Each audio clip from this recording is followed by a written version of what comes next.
In this video, I'm going to show you how to create a YouTube thumbnail directly inside of Adobe Premiere Pro rather than having to export a still from Premiere into Photoshop to have to edit it there.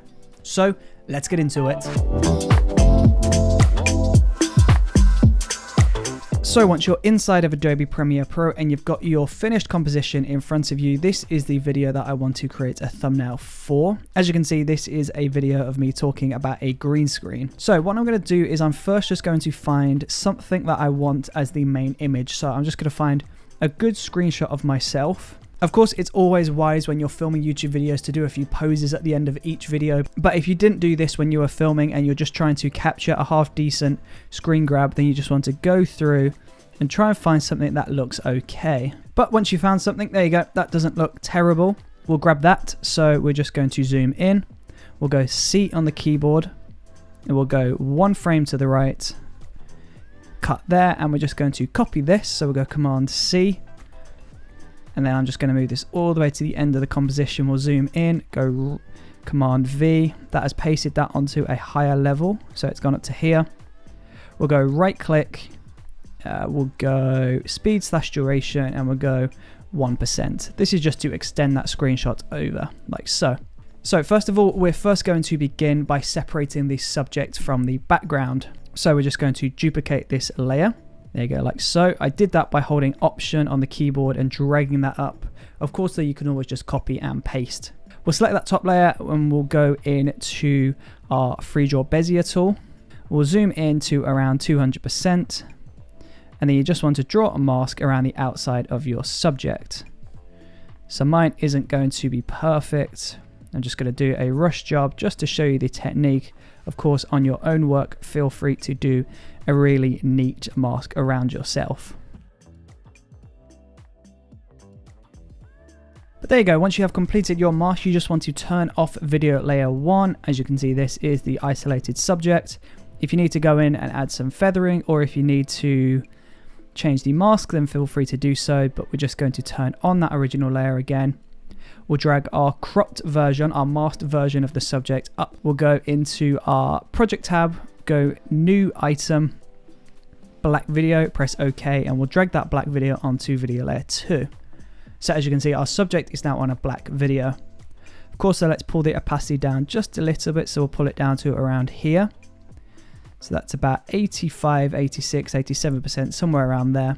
And of course, you can always change the color of this black video by going into Effects, searching for Tint, drop Tint onto your black video, and then we'll change the matte black to a color of your choice. So my branding is blues and purples.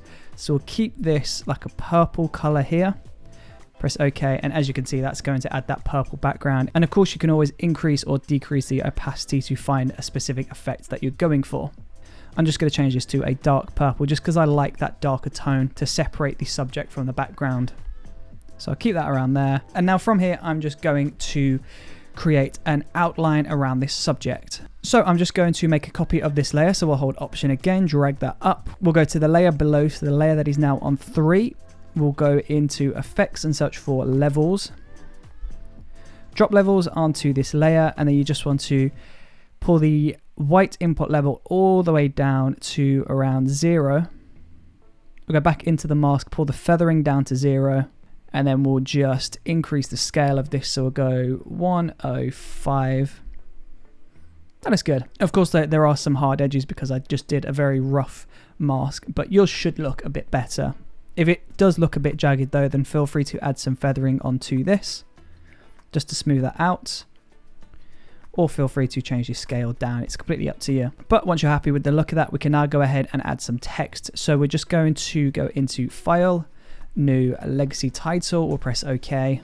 Go on the T icon on the left, that is the horizontal type tool. Select anywhere on this composition and we'll just type out the title of the video. So we'll do green screen tips. Change the font, change the weight, change the size. We'll change the color to white, press OK. Then we'll just center this up using these two center buttons. In fact, I'm going to get rid of tips and I'm just going to have green screen. And what I'm going to do is I'm going to place green on the left and screen on the right. So I'm just going to add some spaces here. like so. We'll make sure that's centered. There you go. And we'll close this window down. We'll drag that title onto our composition like so. Of course though, it would be quite nice, seeming as we've got the subject isolated, it would be nice to add the text behind the subject. So we'll select those two subject layers, we'll drag those above the title, and we'll put everything back down again. So as you can see, we've got the end of the N and the start of the S just disappearing behind the subject. It looks really nice. And then of course, feel free to drop in your logo. We'll drop this in, just place this wherever you want to place this. So I'll just drop this down here. And there you go. That doesn't look half bad, to be fair. Of course, this is an extremely rushed job. The masking doesn't look particularly great, and the screenshot isn't the most flattering screenshot in the world. So I would recommend doing some poses at the end of each video. But there you go. That is the technique of how to create a thumbnail. This is basically how I would do this process, but instead of doing it in Photoshop, we've done it in Premiere. So all you have to do now is just go to this button here, this export frame button, select that. And that's going to come up with this export frame window. You just rename this to thumbnail. Format can be JPEG, and then you just choose the path that is on the desktop. We'll press OK, and then you go onto your desktop and you find the thumbnail image, and there you go. That is the thumbnail now complete inside of Adobe Premiere Pro. Doing this method through Adobe Premiere Pro saves you the need of having to export the frame, jumping into Photoshop, and it also means if you don't have Photoshop, you can just do it straight inside of Premiere and you don't have to worry about downloading any photo editing software. So there you go. I hope this video helped, and I really do hope you enjoyed watching this video.